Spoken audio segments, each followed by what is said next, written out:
ಏನಾಗ್ತೀವಿ ನಾವು ಅವಾಗ?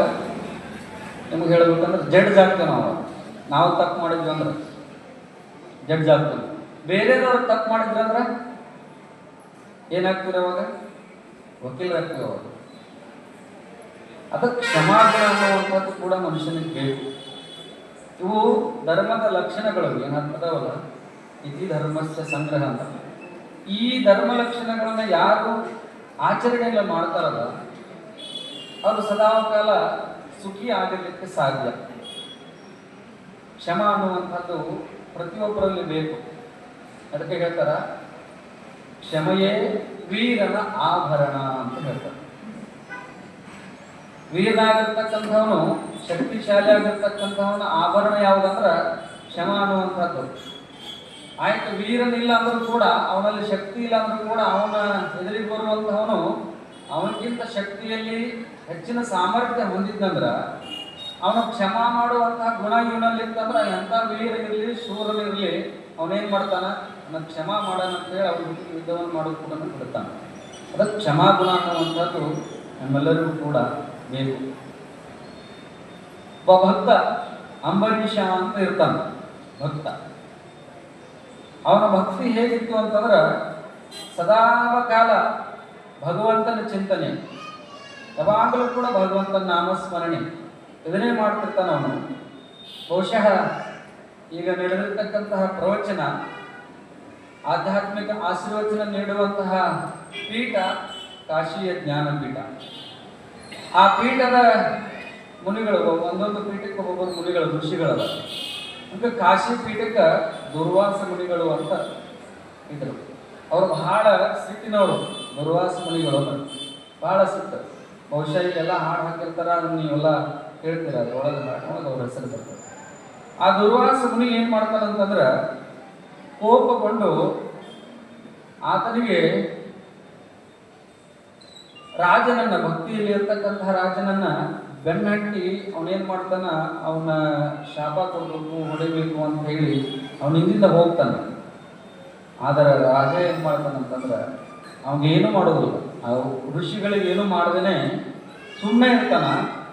ಅವನಲ್ಲಿರ್ತಕ್ಕಂತಹ ಕ್ಷಮಾ ಗುಣವನ್ನ ನೋಡಿ ದುರ್ವಾಸ ಮುನಿಗಳೇ ಏನಾಗ್ತಾರಂತಂದ್ರೆ ಅವನಿಗೆ ವರವನ್ನು ನೀಡ್ತಾರಂತ. ನಿನ್ನಲ್ಲಿರ್ತಕ್ಕಂಥ ಕ್ಷಮಾಗುಣ, ನಿನ್ನಲ್ಲಿ ಭಕ್ತಿ ಐತಿ, ನನ್ನ ಜೊತೆಗೆ ನಿಲ್ಲುವಂಥ ಶಕ್ತಿನೂ ಐತಿ, ದೇವರ ನಿನ್ನ ಜೊತೆಗೆ ಅದನ, ಆದರೂ ಕೂಡ ನಿನ್ನಲ್ಲಿ ಕ್ಷಮಾಗುಣ ಇರ್ತದೆ, ನಿನ್ನ ಕ್ಷಮಾಗುಣವನ್ನು ಮೆಚ್ಚಿ ನಾನು ನಿನ್ನ ಹರಿಸ್ತೇನೆ ಅಂತ ಹೇಳಿ ದುರ್ವಾಸ ಮುನಿ ಅವರನ್ನು ಹರಿಸ್ತಾನೆ. ಅದಕ್ಕೆ ನಮ್ಮಲ್ಲಿ ಏನಿರಬೇಕು ಅಂದ್ರೆ ಕ್ಷಮೆ, ದ್ವೇಷವನ್ನು ಕರಗಿಸಿ ಪ್ರೀತಿ ಅನ್ನುವಂಥದ್ದನ್ನ ಬೆಳೆಸ್ತಿರ್ತಾನೆ. ನಾವು ಒಬ್ರಿಗೊಬ್ಬರು ಜಗಳ ಮಾಡ್ಕೊಂಡಿರ್ತೇವೆ, ಮನಸ್ಸಿಂದ ಏನೇನೋ ವ್ಯತ್ಯಾಸ ಆಗಿರ್ತದ, ಒಬ್ಬರಿಗೊಬ್ಬರು ನೋಡಿದ್ರೆ ಆಗಂಗಿಲ್ಲ.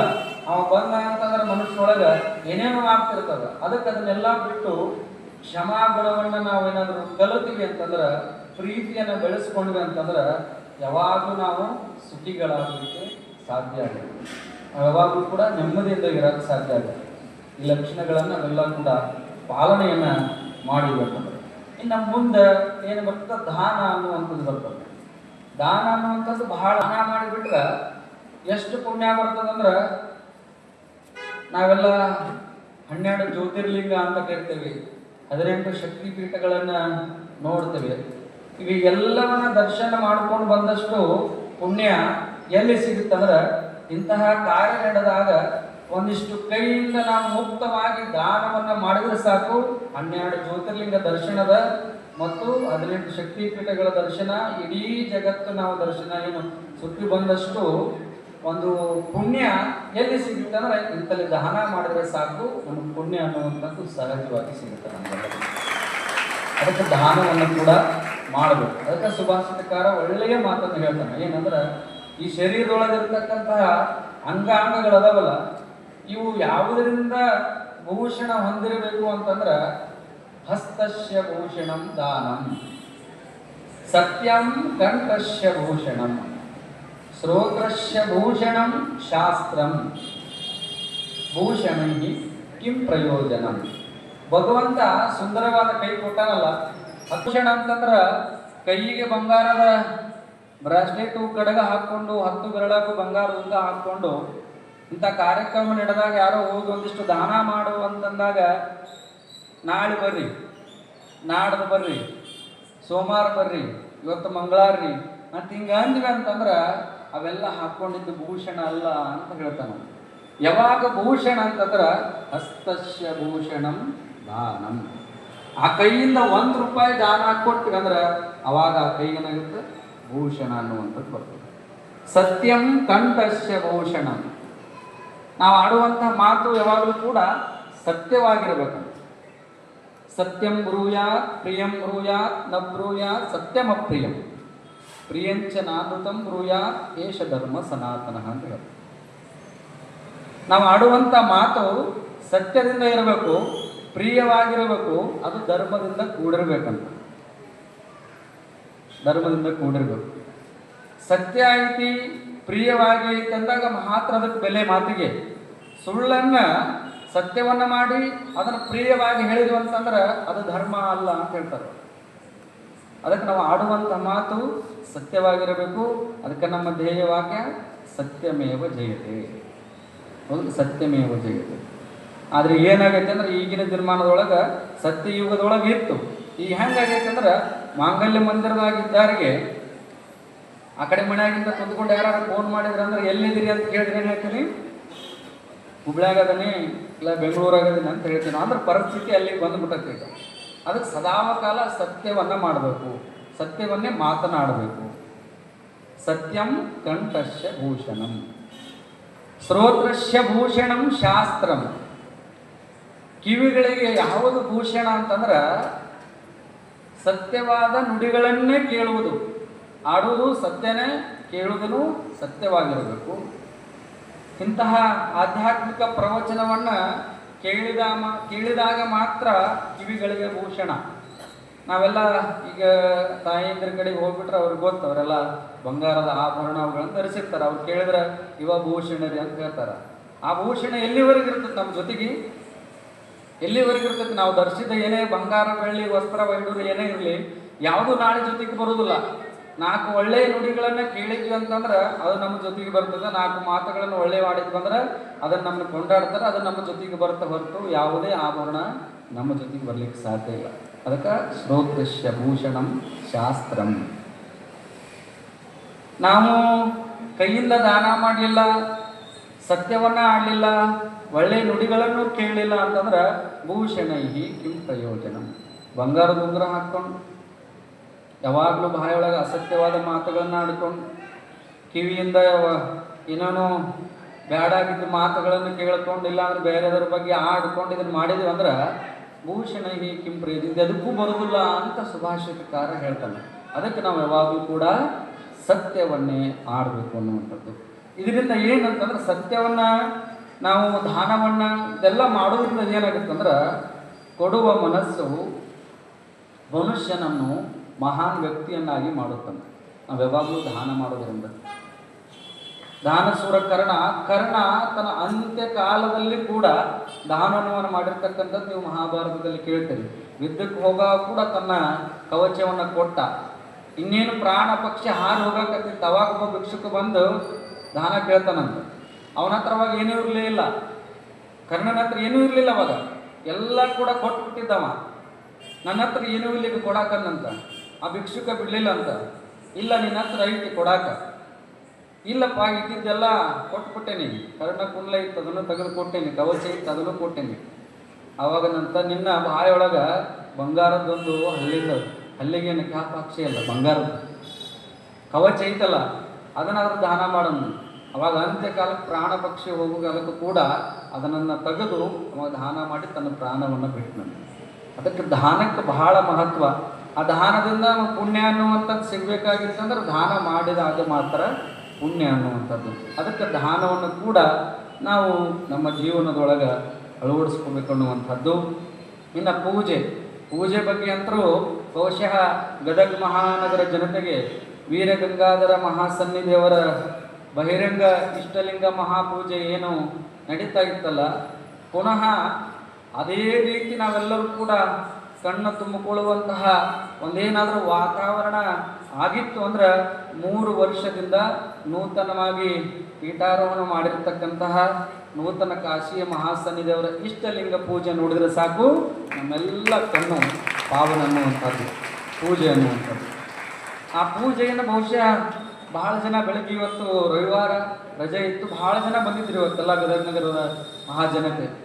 ಏನು ಪೂಜೆ, ಆ ಮಾಡುವಂಥ ಪೂಜೆ ಬಹಳ ಭಕ್ತಿಯಿಂದ ಕೂಡಿರ್ಬೇಕಂತ. ಬಹುಶಃ ನೀವು ಸೂಕ್ಷ್ಮವಾಗಿ ಗುರುಗಳನ್ನ ಮಹಾಸನ್ನಿಧಿಯವರನ್ನು ನೀವೆಲ್ಲ ನೋಡಬೇಕು. ಎಷ್ಟು ಚೆನ್ನಾಗಿ ಪೂಜೆ ಅಂತಂದ್ರೆ ಆ ಇಷ್ಟಲಿಂಗರಿಗೆ ಎಷ್ಟು ಅವರು ಅರ್ಪಣೆ ಮಾಡುವಂಥದ್ದು ಎಲ್ಲವನ್ನು ನಾವು ಶಿವಮಾನಸ ಪೂಜಾ ಅಂತ ಕರಿತೇವಲ್ಲ. ರತ್ನೈ ಕಲ್ಪಿತ ಮಾಸನಂ ಹಿಮಜಲೈ ಸ್ನಾನಂಚ ಲಿಂಗಾಂಬರಂ ಅದರೊಳಗೆ ಬರ್ತಾವೆಲ್ಲ ಹೇಳ್ಕೊಂತ ಹೋದ್ರೆ. ಈಗಾಗಲೇ ಸಮಯ 9 ಗಂಟೆ ಆಯಿತು. ನಮ್ಮ ಅಜ್ಜಾರ ಅಂದರು ದಿನ 8 ಗಂಟೆಗೆ ಮಾಹಿತಿ ನನಗೆ ಬರ್ತಿತ್ತು ರೀ, ಇವತ್ತು ಬಹುಶಃ 8:15 ಬರ್ತತೋ ಅಂದಿದ್ರು ಅವರು. ಆದರೆ ಈಗಾಗಲೇ 8:41 ಆಗೈತಿ. ಅದಕ್ಕೆ ಹೆಚ್ಚಿಗೆ ವಿಷಯವನ್ನು ಹೇಳಾರ್ದೇ ನಾವು ಬಹುಶಃ ಆ ಇಷ್ಟಲಿಂಗ ಪೂಜೆಯನ್ನು ನಾವು ಕಣ್ತುಂಬ ನೋಡುವಂಥ ಸಂದರ್ಭದೊಳಗೆ ಅಲ್ಲಿ ವಾತಾವರಣ ಹೆಂಗಾಗಿರ್ತದೆ ಅಂದ್ರೆ, ನಾವೆಲ್ಲ ಗದಗ ಮಹಾನಗರದಲ್ಲಿ ಮಾಂಗಲ್ಯ ಮಂದಿರದಲ್ಲಿ ಇಲ್ಲ, ನಾವೆಲ್ಲ ಎಲ್ಲಿದ್ದೀವಿ ಅಂದ್ರೆ ಸಾಕ್ಷಾತ್ ಕೈಲಾಸದಲ್ಲಿದ್ದೀವಿ. ಯಾರ ಜೊತೆಗಿದೆ ಅಂದ್ರೆ ಶಿವನ ಜೊತೆ ಕುಂತ್ಕೊಂಡು ನಾವೆಲ್ಲ ಪೂಜೆ ಮಾಡ್ತಾ ಇದೀವಿ ಅನ್ನುವಂತಹ ಭಾಸ. ಅಷ್ಟು ಚೆನ್ನಾಗಿ ಇಷ್ಟಲಿಂಗ ಅದು ಸಂಗೀತಯುಕ್ತವಾಗಿ ಬಹುಶಃ ಒಂದು 6 ರಿಂದ 7 8 ತಾಸುಗಳ ಕಾಲ ಪೂಜೆ ನಡೆಯುವಂಥದ್ದು. ಅದನ್ನು ನಾವೆಲ್ಲ ಒಂದು ಸೌಭಾಗ್ಯ, ಗದಗ ಮಹಾನಗರದ ಜನತೆ ಸೌಭಾಗ್ಯ. ಅದಕ್ಕೆ ಇನ್ನೇನು ಬಹಳ ದಿನ ಇಲ್ಲ, 3 ದಿನ. ಇನ್ನು ಮತ್ತೆ 1 ವರ್ಷ ನಾವು ಕಾಯ್ಬೇಕಲ್ಲ.